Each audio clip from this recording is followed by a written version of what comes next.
Hi, I'm Dr. DeFabio, and welcome to our presentation today on running mechanics, assessment, and application.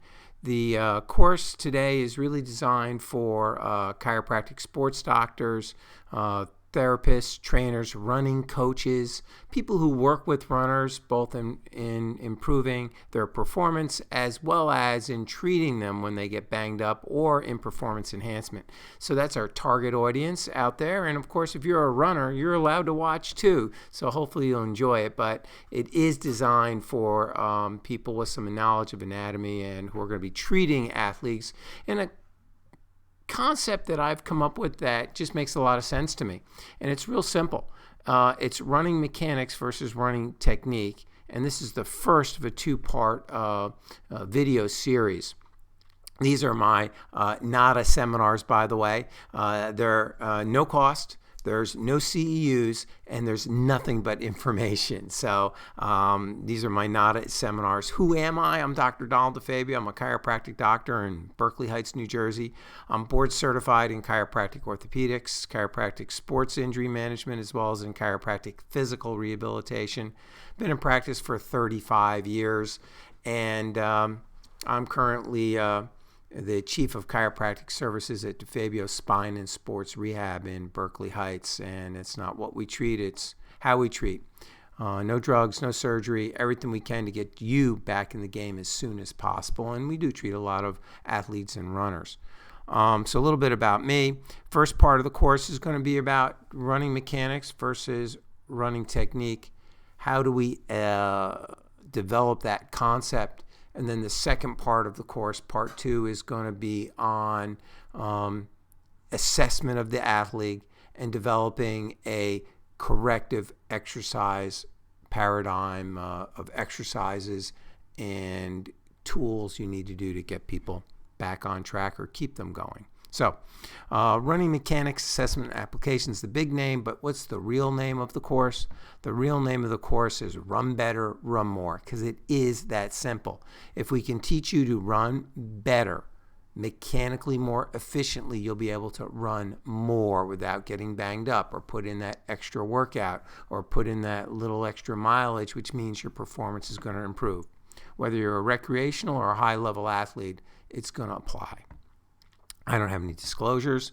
What are our objectives? Again, it's a two-part course. The first part, we're really going to talk about running mechanics from a corrective exercise paradigm and the anatomical checkpoints we look at in figuring out how your mechanics are and the whole concept of what I'm all about, which is we need to address running like every other sport, like swimming, like golf, like tennis, with an emphasis of mechanics. Yes, I know sprinters are all about mechanics, but our recreational runners and our distance runners also really need to focus on mechanics as well.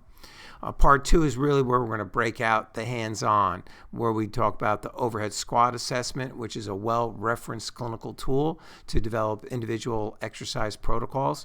In fact, people want to learn more about the squat assessment. Google dynamicchiropractic.com, and I just put up a 4-article series. They were published in 2019 on the squat and squat mechanics and squat assessment. So great series. Self-myofascial release for the runner, how to keep your muscles healthy. And of course, we're going to put it all together in what I call a running mechanics boot camp or workshop, where we talk about technique, assessment, nutrition, balance, agility, core stabilization for the runner, because that's how you're going to be able to run better so that you can run more. So that's the course. Again, it's about running mechanics. So what do I mean by running mechanics? Running mechanics is having proper alignment and function of the joints. Okay? If the joints don't move properly, the muscles that act on those joints can't move properly or function fully. You won't be as efficient. So the joints have to be freely movable in all ranges of motion.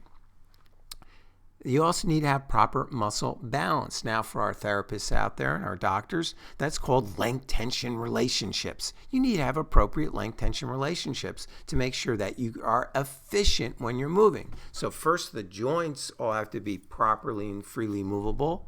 Then the muscle tension relationships have to be balanced so you can be efficient. Then on top of that, that gives you the basis of being able to move better. Once you can move better, you have to learn the psychomotor skill. You have to learn how to retrain your muscles and joints to work a little bit better, to work more efficiently so that you can move better in life. And then if you can move better in life, you can move better when you run. And when you can move better when you can run more, and you'll be more efficient, and your performance will improve. That's what running mechanics is. Running mechanics is not running technique. That's your coach's job. And for the coaches watching, you need to do this. This is your job. You can talk about heel strike. You can, whether it's midfoot or rear foot or on your toes or on the heel. That's your job. What is their stride length like? How's their follow through? How's their knee height as they're pulling through? What about their forward lean? Too much, not enough. What about their arm swing? That's all about the coaches. That's your job. My job is this, making sure the joints are all moving properly. And that just doesn't mean being able to go up and down. That means every joint. My wrist has got 8 bones in it. They all have to be freely movable. Your ankle's got 8 bones in it. Your foot's got 14 bones in it. Each one of those joints and articulations have to be freely movable if you want to be as efficient as possible. That's what I bring to the table as a chiropractic sports doc, and therapists, either learn that information or, more importantly, work with someone who knows it. Build a team. I'm not saying I have all the answers, but I know where to find the answers. So for the therapists, for the doctors out there, build your team of professionals. Build your team of professionals that can help your runners run better. And for you runners, establish your team. Who's on your team? Who's your chiropractic doctor? Who's your therapist? Who's your acupuncturist? Who's your nutritionist? Can somebody do 2 of those things? But coordinate that. Build your team, because we want everybody to run better and run more efficiently. So better mechanics is what we're all about, which means it's going to create less wear and tear in your joints. Hey, it's just like your car. If the front end is working properly and the shocks are working properly, every time you turn your wheels, you're going to get better, efficient function, and you get less wear and tear on the tires. The tires last longer. You'll get better mileage. Same thing with your body. That's why we talk about alignment as well as function. It's not just keeping the joints aligned, it's having the full function. Those length-tension relationships and the joint mechanics have to be balanced. Gives you less wear and tear in the joints. That's what better mechanics brings. Therefore, you're going to get less risk for injury, just like the tires on your car. They're going to wear down better, okay, or wear down less. You're going to be able to put in more mileage. Now, what runner doesn't want to put in one more run, right? One more run, get one more speed workout in, get one more long run workout in. I just want to go 2 miles longer on my next run. Come on. It's about more mileage, but it's only about more mileage if we can reduce less wear and tear in the joints. Now, I know for a fact a lot of elite runners cross-train, and they don't run every day. They're in the pool. They're on the bike. They're swimming. They're doing something to keep the pounding down, but keep their cardio and their fitness levels up. So cross-training is another great way to keep your mileage down, but your fitness level up. But that's the lecture topic for a whole nother lecture. The bottom line is you get improved performance, less wear and tear, less injuries, more mileage, more training, more performance, no matter what it is. Whether you're just learning to go to a walk, run, and that's the perfect time to listen to this, or if you're trying to break that barrier, got to break 20 minutes in your 5K, got to break 2.5 hours in your marathon, whatever it is. Maybe you got to break 4 hours in your marathon. It's not about what the goal is, it's having the goal. So let's look at running from a corrective exercise paradigm and from a mechanical paradigm. Running is a linear activity. Everything you do in running is to propel you forward. It's to move you forward. Any nonlinear movements in running are detrimental. They're going to decrease efficiency, they're going to decrease your effectiveness, and you're going to set yourself up for injury, and we're going to talk about that down in a moment. So you have to be able to move in a linear pattern, and you have to be able to control that motion, which means you have to be quiet when you run, reduce those ground reaction forces, and my patients and my runners really know what that means. I talk about that all the time. Stealth running, watch my YouTube video on it. And you need to propel yourself forward, all right? Not up, not down, not left, not right. It's all about going forward, forward, forward, forward. It's all about forward. Any extraneous movement, up, down, left, right, into the ground, is wrong, and that's what we don't want, because it's going to wear you down and it's going to lead to injury. And how do we evaluate that? Well, we look at simple anatomical checkpoints. Now look, I am a chiropractic doctor. I'm all about alignment. That's why this makes so much sense to me. But even if you're not about alignment and you're not a chiropractic doc, you'll still get it, because if we look at your anatomical checkpoints, and we look at them statically as well as dynamically, meaning just standing, and then with movement, we're able to figure out where the weak links in the chain are that need to be shored up and fixed, or where the chain's a little rusty, where it's a little tight, where it needs to be lubricated. That's how this all makes you more efficient, by addressing your mechanics. So then when a coach says, look, I want you to pull through more, you can do it. When a coach says, I want you to extend back, really open up your stride by extending that hip back, you'll be able to push back that hip. I want you to really keep that upper body quiet as you drive with your arms. You'll have the control to do it. That's where it all ties together. Your anatomical checkpoints are basic anatomical checkpoints for running. We'll start from the bottom up. It's your feet. Then it goes to your knees, then it goes to your hips, then it goes to the shoulders, elbows, wrists, hands, your head, all right? The knees are over the ankles, which are over the feet. The hips are over the knees, which are over the ankles, which are over the feet. The knees don't go in or out. The hips are level. The elbows are close to the body. The hands and the arms aren't turned in. They're in neutral, all right? Shoulders are level. Head's level, eyes are level. From the side view, the ears over the shoulders over the hips over just in front of the knee. Now that's just standing. If you're running, you'll have a forward lean. If you're not coming out of the blocks as a sprinter, the forward lean is going to be coming down from your feet. You'll be leaning from the feet up. So those are your anatomical checkpoints, and those are static checkpoints. And we do static assessments on every patient when they come in, but then we integrate it for the runner in a dynamic assessment. And that's the key, and that's what the overhead squat assessment's all about. So those are our anatomical checkpoints. We're always going to be going back to those. We're always going back to those. And as a corrective exercise specialist, I always go back to those, because if you can move better in life, then you can move better in sport. If you can move better in sport, then your performance will improve. I don't care what the sport is, but today we're talking about running, which means feet, baby. It's all going to look at the feet, because that is where your ground reaction forces come from. You need to keep them straight ahead. They can have up to a 10-degree foot flare, but after that, you're losing distance. If you have a 25-degree foot flare, which means your foot turns out 25 degrees from the midline, you're going to lose 1 inch of stride. 1 inch every stride. That adds up, not just in a recreational run, but if you're putting in 25 to 40 miles a week, let alone 50 to 100 miles a week, but if you're training for a marathon and you're in that 40-mile range, that 1 inch is a lot of extra steps. So this is where fixing your mechanics makes you more efficient and gets you to run better. But also, look at the picture here.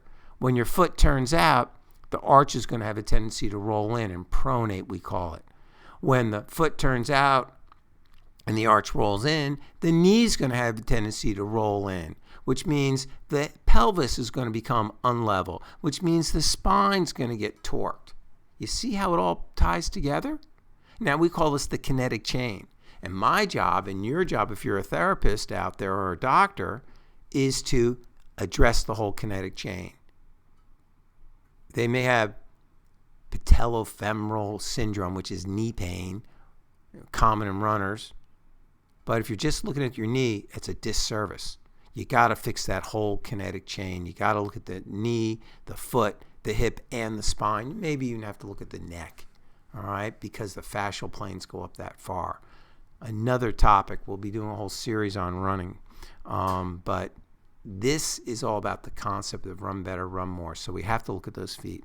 And we want to strengthen them with exercises if need be. Sometimes orthotics are needed as well. But again, we can talk about that as we move forward. But it's the concept of looking at assessment and dynamics.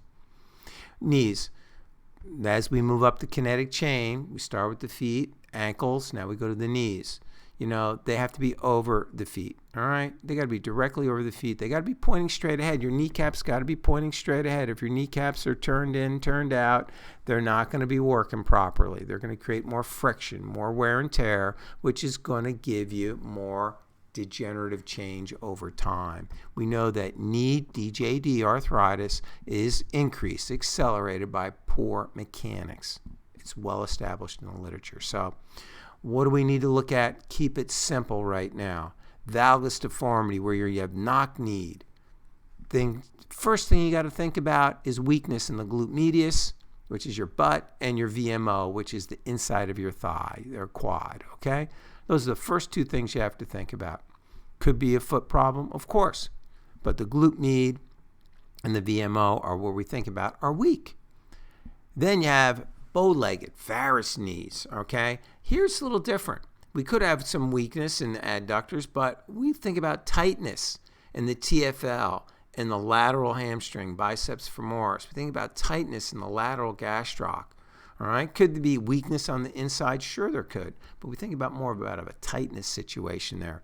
These people generally have a high, rigid arch as a rule of thumb, but not always. These people, your valgus, generally have dropping arches with flatter feet with less strength in their intrinsic small foot muscles. Again, it's all got to be assessed.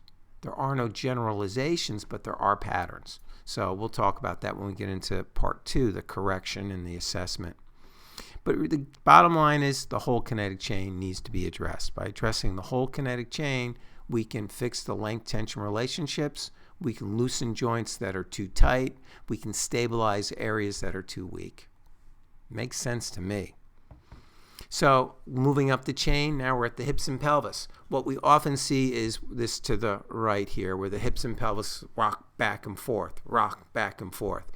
That tells us there's weakness in one of the major stabilizers of the hips called your gluteus medius. That's what gives you that dropping of the hips. What were we talking about before? Running is linear. Anything that doesn't propel you forward that's happening in your body is a waste of energy. This is a waste of energy when the pelvis rocks back and forth. That glute medius is not engaged properly, firing properly, or strong enough. My job is to figure out which one of those three things it is. But bottom line is you need to keep those hips level. Gluteus medius, by the way, is a huge player in knee pain in the runner, patellofemoral syndrome. They did a research article. They took 3 groups of people with knee pain. One were given knee-only exercises. One were given knee and hip exercises. And one were given hip-only exercises. Of course, the ones that did the best were given knee and hip exercises. The ones that did second best were the hip-only exercise group, better than the knee-only group. Glute med is huge, okay? So dipping of the hips, glute medius weakness.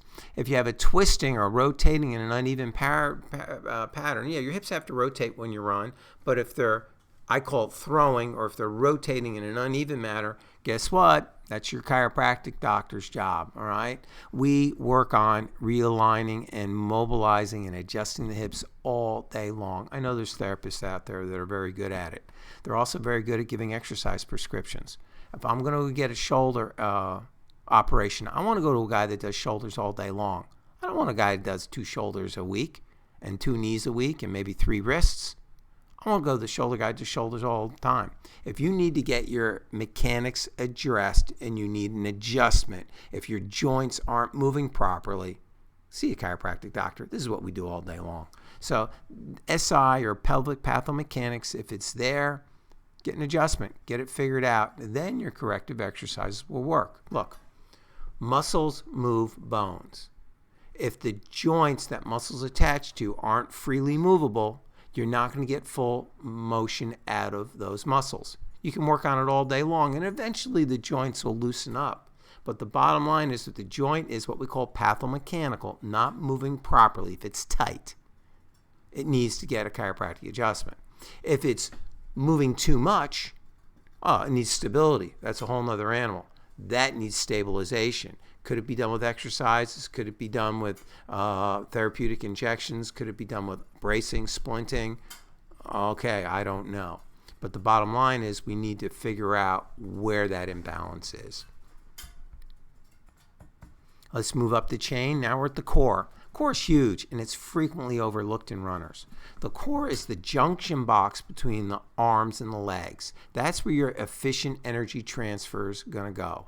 If you're loosey-goosey in the core, you're going to lose that energy transfer as you're driving, whether it's just a regular run or it's in your final sprint. But you look at this. This is a great picture. Hips are level. Foot straight out. You can't see the knee, but it looks like it's going to land right over there, right? Eyes are level, shoulders are level. That's a pretty good mechanics from my perspective.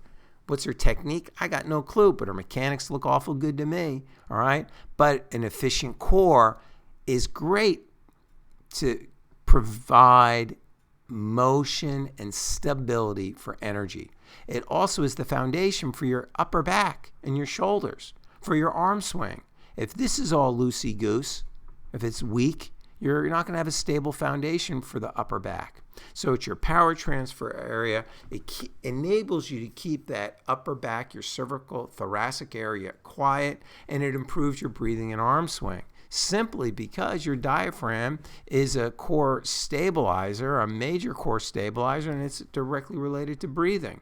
So it's all there. But core is highly, highly underrelated. And right now there's a lot of big research coming out of the Prague School for Rehabilitation for the therapists out there. And it's all about core stability and breaking down the core into its component parts and what we call primal movement patterns. Cool stuff. Does everybody need that? Well, I don't know, but I do know. Everybody needs core stability, all athletes and especially runners. Shoulders, as we move up the kinetic chain, you have to take a look at them. They have to be level and they have to be relaxed. We're not boxers. You don't want your shoulders up by your ears. We're not boxers. Okay, they got to be relaxed. They got to be down so we can get those deep abdominal breaths in and so you can get that fluid motion with the arms so you're not all tense, which means you need empty hands. You need empty hands. All right? I'll say it a third time. You need empty hands. I don't allow my runners carry anything because as soon as you grip something, I don't care if it's your keys. I don't care if it's a straw. Anything you're holding, you create tension in the hand, which goes all the way up the upper extremity. And it's going to affect your arm swing, and it's going to create tension in the upper extremity. It's not going to let you remain relaxed through the shoulders, elbows, wrists, and hands. And that means your arm swing is going to be affected. Shoulders is related to your torso rotation. It's got to be symmetrical. You have to have free motion in your shoulders, your whole shoulder girdle, where the collarbone comes into the sternum, where the collarbone goes out to the wing bones, where the arm comes into the wing bones. Everything's got to be freely movable. The shoulder blade, the scapula's got to be able to glide on the rib cage. And that torso rotation when you run needs to be symmetrical. All right? So it's all tied together. That's the other reason I don't want people to carry something, especially in one hand, because it just causes a rotation that's asymmetrical, which is going to cause what? More wear and tear, more dysfunction, less performance, and more time in my office, which is what this course is all about. It's to help you stay healthy and strong. And you have to remember, running is not an upper body workout. It's not. Okay? So if you want to get an upper body workout, go to the gym, get some elastic resistance, exercise your upper body. Don't carry things in your hands thinking you're going to get stronger while you run. No. And for your water, hide it along your route, get a water belt, get a camelback. There's solutions. There's solutions, okay? but carrying anything in your hands is going to cause tension in your upper body, which is going to decrease your mechanics, which is not what this course is all about. Elbows and hands, now we're into the upper extremity. The elbows have to be close by you. They have to be nice and relaxed.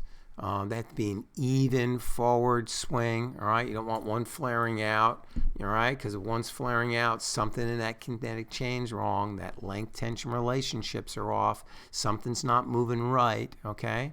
Hands, again, relaxed, keeping them forward. You don't want them rolled in or rolled out because this implies tightness of the lats, maybe the teres major muscle. So you have to be careful in that. One of the biggest things with arm swing is just make sure your arms and your hands swing to the equal height, okay? Make sure they swing to the equal height. Very, very important, because the amount of time this hand swings is directly related to the amount of time the opposite foot's in the air. So if this hand's way up here and the other hand's down at the bottom, at your waist, so if your right hand and you as an arm swing at the level of your chest or nipples, and your left hand has an arm swing at the level of your waist, you're going to spend more time in the stride length on the left than on the right. All right? It's directly related to stride length. So I don't know if you got that, because there's no visual here other than my little picture. But the bottom line is equal hand height when you run will help you maintain consistent stride length. All right? Very, very important. Your head level, straight ahead, and also not jutting out or coming in. Today is the day of forward head posture, right? Tech neck. We're all hunched over and head straight out. All right? It's a real problem.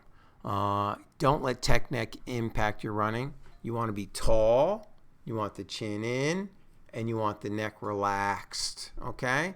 And core stability enables you to do all of that, all right? And your eyes have to be level, all right? You don't want your head tilt side to side. You don't want it rotated at all. And you want that ear as close as you can over the apex of your shoulders. So this is where we're going to tie up part 1 of this course, and then we'll roll out part 2 next. Running is linear, all right? Feet have to be straight ahead.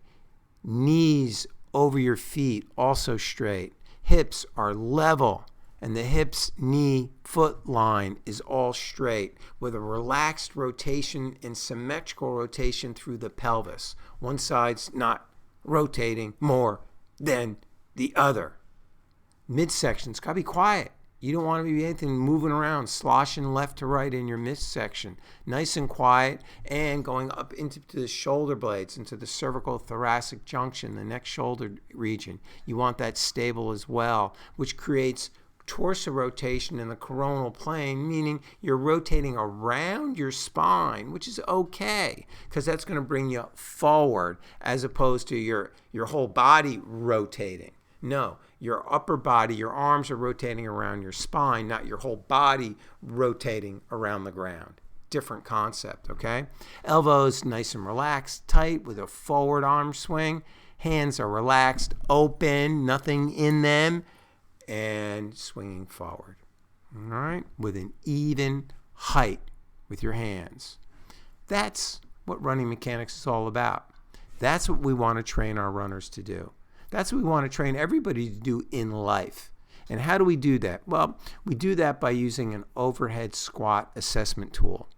That'll tell us where the major mechanical imbalances are, where the tight muscles are, where the weak muscles are, what joints may not be working properly, either working too much, where they need stabilization, or too little, where they need adjustments or mobilization.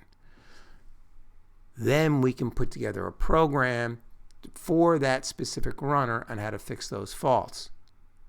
Once we fix the faults, we send them to their coach who teaches them how to have better technique. And then they just are able to do more. And if you don't have a coach, you can still get better technique. All right? Just work on these concepts.